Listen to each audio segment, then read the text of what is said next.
Olá, irmãos, a graça e a paz. Estamos aqui para lançar mais uma nova série, né? Queria agradecer aos canais de apoio que têm nos incentivado na luz da palavra. Primeiramente, o Escriba do Reino, do irmão Daniel, um irmão muito precioso.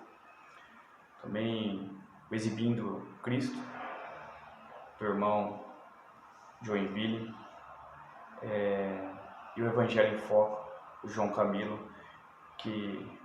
no qual nós temos muita comunhão em relação ao reino de Deus. Irmãos, o irmão Daniel, vocês podem conferir o canal dele lá, o Escriba do Reino. Ele me mandou alguns materiais de muita ajuda.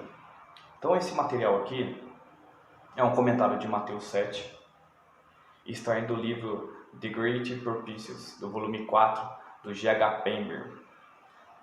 E também gostaria de relembrar também do amado irmão Delcio, com seu canal, tem nos fortalecido, né? 5 pães, 2 peixinhos, que tem nos mostrado muita clareza diante do Senhor. Então aqui vai falar sobre um espírito censurador, que ele deve ser restringido. Então nós vamos ler Mateus 7, versículos 1 e 2, que vai falar assim: Não julgueis, para que não sejais julgados. Pois com o critério com que julgardes, sereis julgados, e com a medida com que tiverdes medido, vos medirão também. Então nós vemos aqui muito claro, né, que esse comentário aqui ele vai falar que com o seu vasto conhecimento da nossa depravação, né, o grande adversário mostra uma habilidade extraordinária ao adaptar sustentações às várias disposições e circunstâncias daqueles que ele deseja seduzir, ou seja, as pessoas com quem o inimigo ataca. Portanto, se alguém já se separou do mundo e tem se espantado com sua iniquidade, o tentador imediatamente desperta dentro dele um espírito de crítica e condenação, sem misericórdia para com os filhos dessa era. Essa era, na verdade, ela é má, pessoal. Nós estamos vendo claramente que o Senhor está voltando. E aqui, como o Senhor nos sugere? Né? Como que o Senhor vai nos aparecer aqui? Rapidamente, sutilmente, esse sentimento poderá ser estendido também aos seus irmãos. Então, os crentes e os mais, especialmente os jovens e os convertidos imaturos, correm o risco de cair nesse farisaísmo, né? De ser um contemplante fariseu, que se fundaram uma religião degradada, né, que produz pouco fruto verdadeiro, não produzindo nada mais do que uma soberba separação e um verdadeiro desprezo pelos seus irmãos. Né? Então devemos, é claro, sempre discernir aqui, é o que está falando, e julgar o pecado, seja em nós, né, ou nos outros, ou em outras pessoas. Esse é o nosso dever. Mas aqui deixa claro que nós não devemos condenar o pecado, visto que somos, pelo menos, sujeitos às mesmas fraquezas. E dentro disso aqui, realmente culpados de pecados iguais ou piores. Então nós não podemos cobrar o próximo, né, dentro desse critério. Mas aqui ele vai citar, todavia, portanto, ainda mais nessa dispensação, enquanto o tempo da graça de Deus ele continua em nós, né, não é nossa tarefa condenar. E também não seria, mesmo que nós estivéssemos o pecado, né, se nós não tivéssemos o pecado e fôssemos sem culpa, pois ele sozinho é o juiz. Então Deus é o juiz. Aqui nesses versículos quer falar justamente de juiz.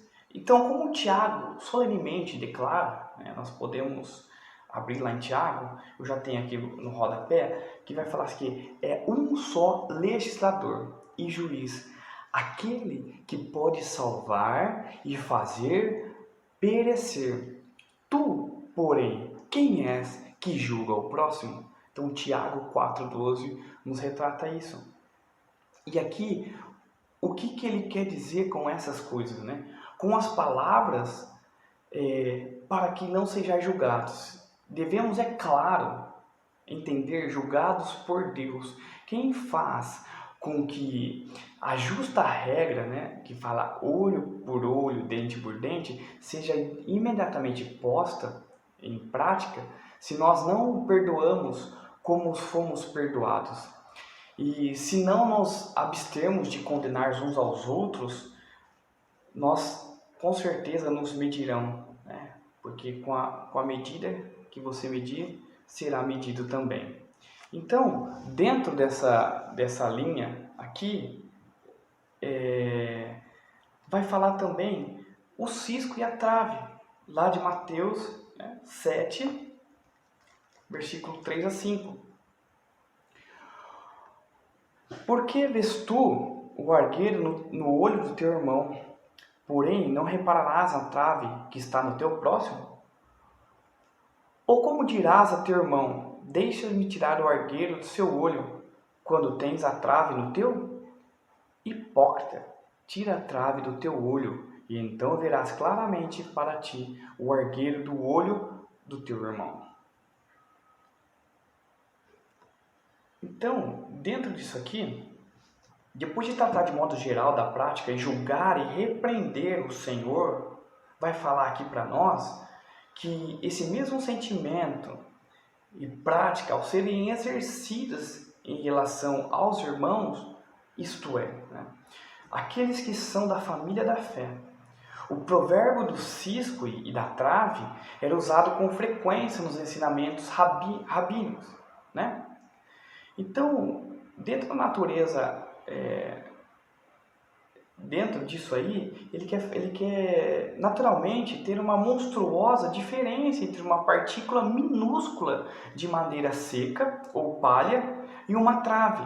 Mas esse contraste violento são comuns em provérbios. Então, por isso, nesses provérbios rabínicos já deixava claro isso, né? De infundir uma força, de significar mais impressionante.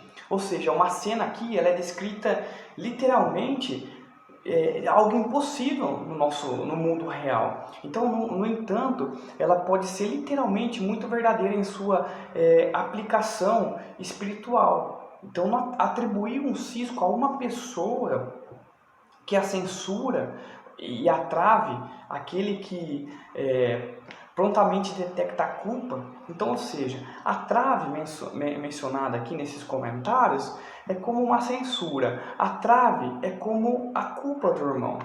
Então, o Senhor aqui, ele parece surgir uma diferença que deve ser manifestada entre os discípulos e os filhos desse mundo.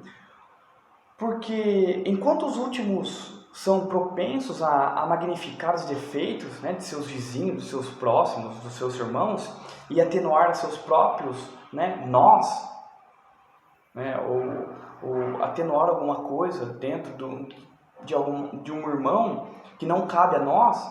Ou seja, ao contrário, nós devemos ver apenas os nossos próprios defeitos, nós devemos olhar para nós mesmos, pois tudo o que se exalta será humilhado, e o que se humilha será exaltado. Então Lucas 14:11 nos deixa claro isso.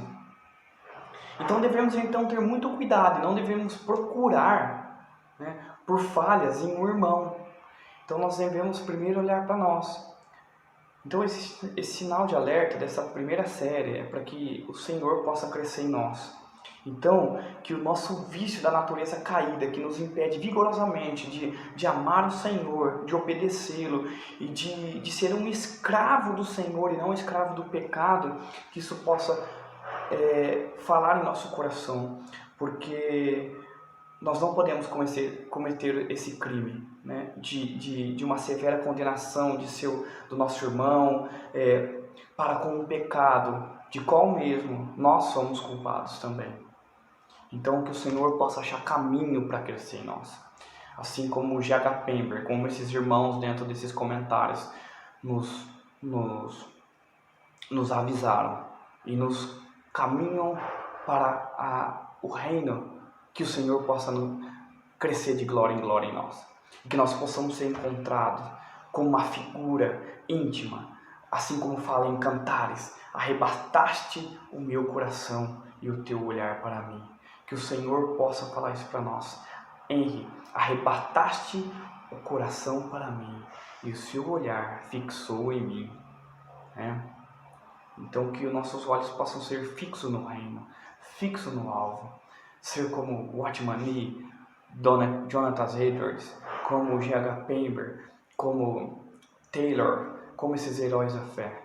Que o Senhor possa achar caminho em nós e nos fazer totalmente diferente dessa geração. Que o Senhor possa estar com vocês sempre. Qualquer dúvida, estaremos aqui na dispensação do que o Senhor nos propôs. Que o Senhor seja louvado, que o Senhor seja engrandecido.